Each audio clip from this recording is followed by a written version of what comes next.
Устаз келинчегибиздин боюнда бар, буюрса балабыздын атын Мухаммад деп коелу деп атабыз. Шарият боюнча өкүмү кандай болот? Өтө жакшы болот. Пайгамбарыбыздын аты. Пайгамбарыбыздын аты. Менин жолдошум 5 мал намазды окуйт, көчөдөгү аялдарга суктанып карайт.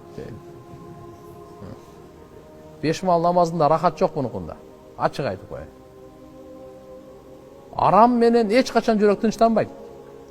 Зикир кыла берсең деле арам кыла берип, арамды кыла берип, намаз окуй берип, жүрөк тынчтанбайт. Мойнунда милдет аткарыла берет, жөнү тышкы эле сүрөт болот туган. Көздү сактамайынча ибадаттын рахатын ала албайт деген.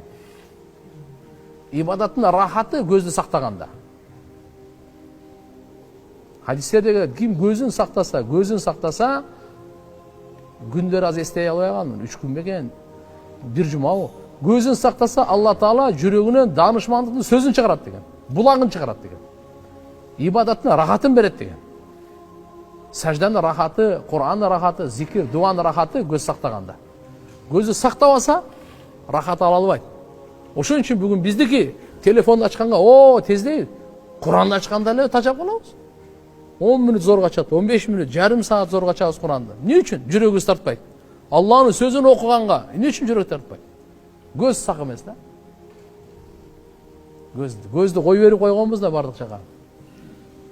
Көз тойбойт. Күнөө көздөн башталат. Пайгамбарыбыз айткан саллаллаху алейхи вассалам, көз зына кылат деген.